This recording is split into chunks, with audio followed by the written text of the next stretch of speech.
मुझे एक लेटेस्ट में कमेंट आया है कि डिस्ट्रीब्यूटर कैसे बनाते हैं और उसकी जो प्रोसेस होती है बनाने की वो समझाइए, किस तरीके से बनाते हैं। तो मैंने उनको कमेंट पे रिप्लाई भी किया है शायद कि आप मेरी पुरानी वीडियो देख सकते हैं। मैंने डिस्ट्रीब्यूटर कैसे बनाएं और कैसे खोजें इस पर कई सारी वीडियो बना रखी है काफी डिटेल्स में, और कुछ शॉर्ट्स भी बना रखे हैं, शॉर्ट वीडियो भी बना रखे हैं।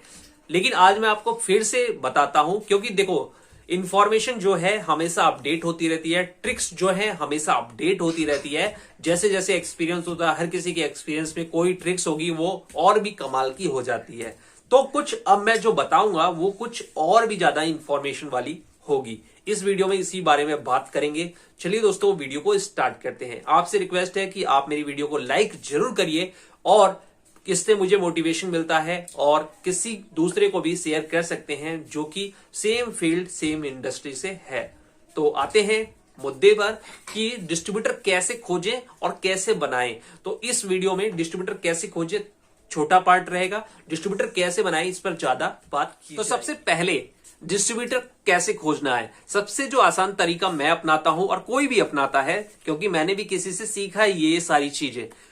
आप जिस भी एरिया में डिस्ट्रीब्यूटर ढूंढ रहे हैं, अगर आपको आसानी से नंबर अवेलेबल नहीं है, पता नहीं है, तो आप किसी भी सेम फील्ड की स्टोर पर यानी किराना स्टोर पर छोटे बड़े चले जाइए। अगर वो प्रोडक्ट आपके कॉम्पिटिटर वाले प्रोडक्ट वहां पर टंगे हुए हैं तो जाहिर सी बात है कि वहां दुकानदार से आपको बात करनी है और वो इंफॉर्मेशन मिल जाएगी कि किसके यहां से ये माल सप्लाई होता है और इसी एरिया में कौन डिस्ट्रीब्यूटर है। क्योंकि किसी बहुत दूर के एरिया से कोई सप्लाई करने नहीं आएगा, आजू बाजू में जो डिस्ट्रीब्यूटर होंगे उस एरिया को जो हैंडल करता होगा डिस्ट्रीब्यूटर, वही सप्लाई करेगा। तो वहां से आपके कॉम्पिटिटर प्रोडक्ट के काफी सारे डिस्ट्रीब्यूटर के नंबर और नाम मिल जाएंगे, लोकेशन मिल जाएगी।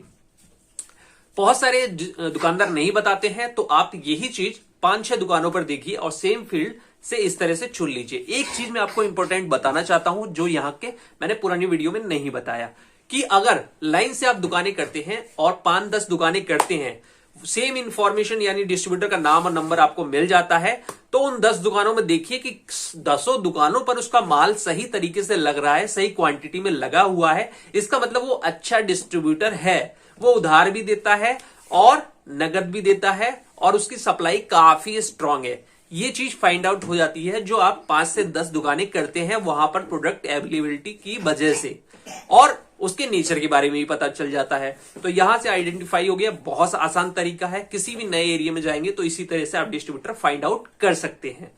इसके अलावा बहुत सारे और भी तरीके हैं। लोगों से बात करने पर आपको बहुत सारे कॉन्टेक्ट नंबर मिलेंगे।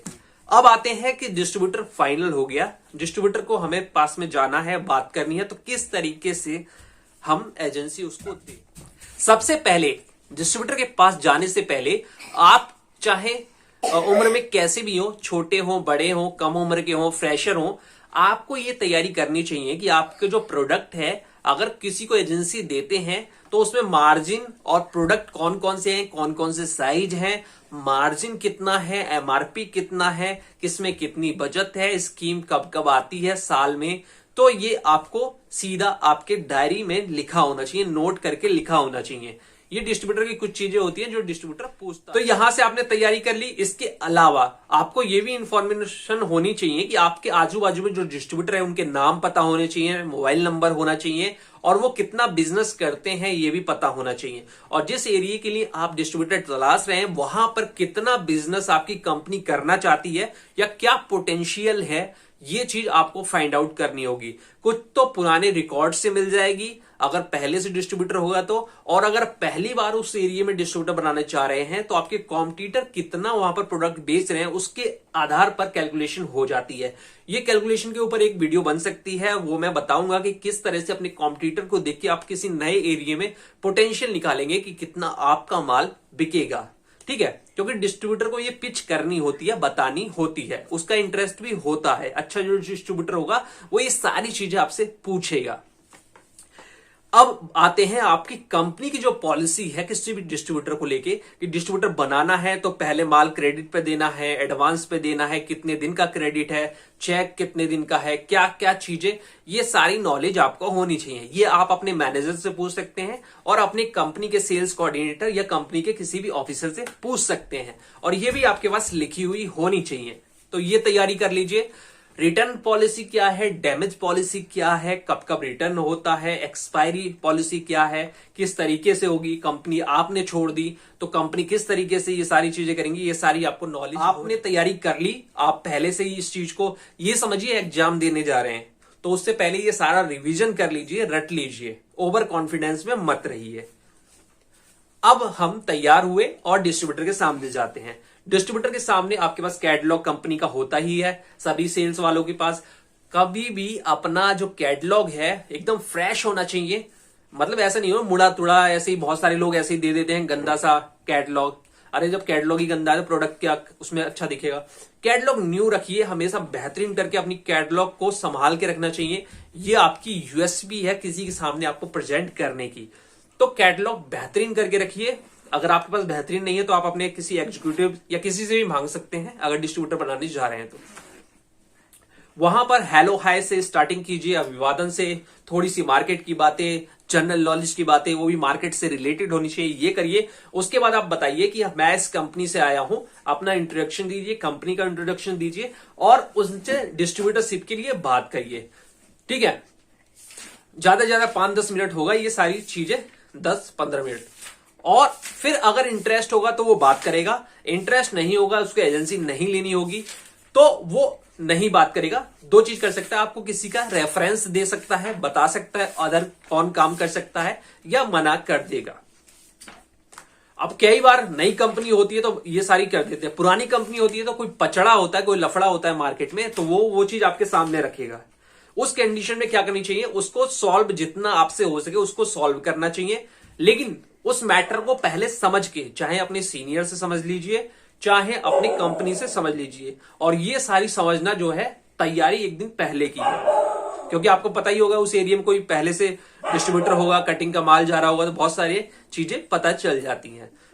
ठीक है, अपनी तरफ से उसको पूरी तरफ से उस दिन सॉल्व करने की कोशिश मत करिएगा। अब वहां पर अपना रेट, मार्जिन, प्रोडक्ट कैटलॉग, ये सारी चीजें दिखाइए। अगर इंटरेस्ट है तो वो देखेंगे, आपको ये सारी चीजें बतानी है।